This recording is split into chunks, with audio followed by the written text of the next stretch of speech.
સર્વને જય સ્વામિનારાયણ. પરબ્રહ્મ પૂર્ણ પુરુષોત્તમ ભગવાન શ્રી સ્વામિનારાયણ આ બ્રહ્માંડમાં પધાર્યા ત્યારે તેમણે અનંત લીલાઓ કરી છે.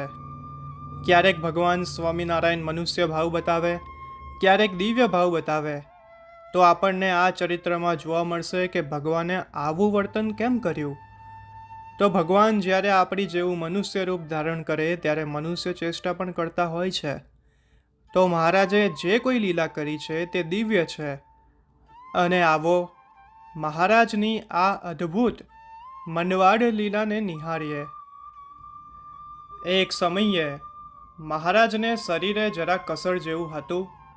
તે અક્ષર ઓરડીમાં પોઢ્યા હતા ને મનવાડને લીધે મહારાજ અન્ન જમતા નહીં.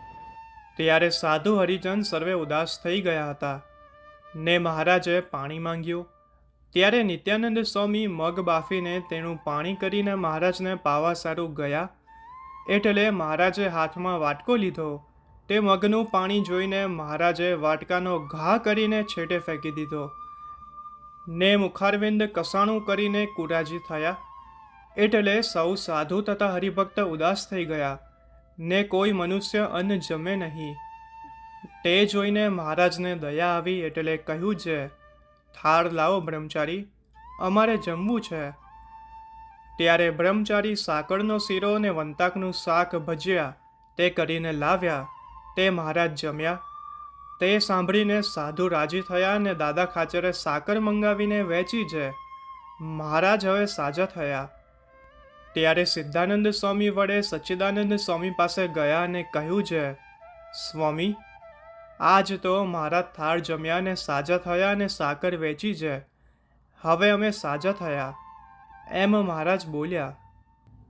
ત્યારે સચ્ચિદાનંદ સ્વામીએ સિદ્ધાનંદ સ્વામીને કહ્યું છે, તારો બાપ રહેવાના નથી ને એ તો તમને સૌને ફોસલાવે છે, પણ હું એમનો ફોસલાવ્યો જાઉં તેમ નથી અને એમની મોર મારે નાળીઓ તોડીને જાવું છે.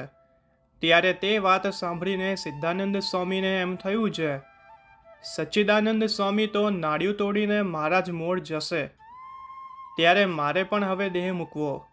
એવા સંકલ્પથી થોડનું દૂધ અધસેળને આશરે પીધું, પણ તે દૂધ તો શરીરમાં વર્તાણ્યું નહીં ને અમૃતની પેઠે પચી ગયું.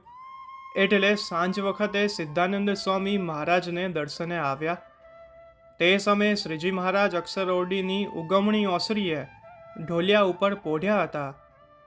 તે બેઠા થઈને કહ્યું છે, સાધુ બ્રહ્મચારી પારા, સાંખ્યયોગી બાઈઓ, એ સર્વેને બોલાવી લાવો અને ગૃહસ્થ હરિભક્ત અહીં કોઈ ન રહે. પછી સાધુ આદિ સાંખ્યયોગીને બોલાવી લાવ્યા. ત્યારે બ્રહ્મચારીએ મહારાજને કહ્યું છે, જમવાનું થયું છે, માટે જે ભાવે તે થોડુંક જમી લો. ત્યારે બ્રહ્મચારી ઉપર મહારાજે રીસ કરીને કહ્યું છે, પોતે ભૂખ્યો થાય એટલે મારું ગળું ઝાલે છે અને મને તો ભૂખ લાગતી નથી, એમ કહીને બોલ્યા છે.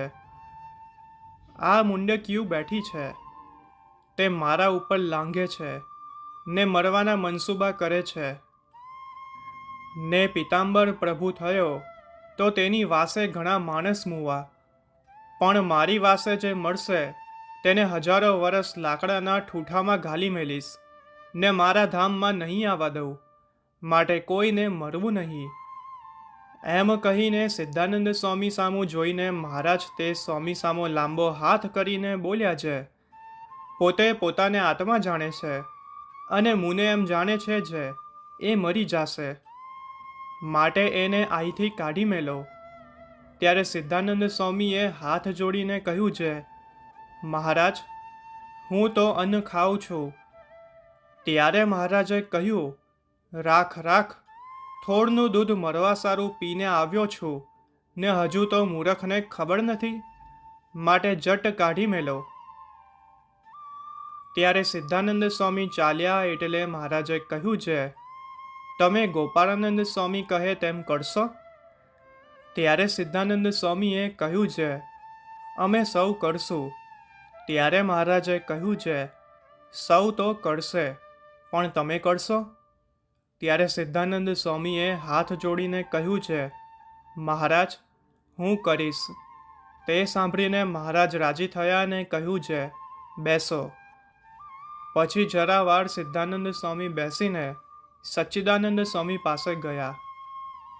તો આ હતો સંપૂર્ણ પ્રસંગ. જો આ વિડીયો ગમ્યો હોય તો લાઈક કરજો અને દરેક હરિભક્તોને શેર કરજો. એ બહુ મોટી સેવા છે, જેથી સૌને આ પ્રસંગના દર્શન થાય. અને આ ચેનલને સબસ્ક્રાઈબ કરી બેલ આઇકનને ઓન કરી રાખજો, જેથી ભવિષ્યમાં જે વિડીયો મૂકવામાં આવે તે તમને પ્રાપ્ત થાય.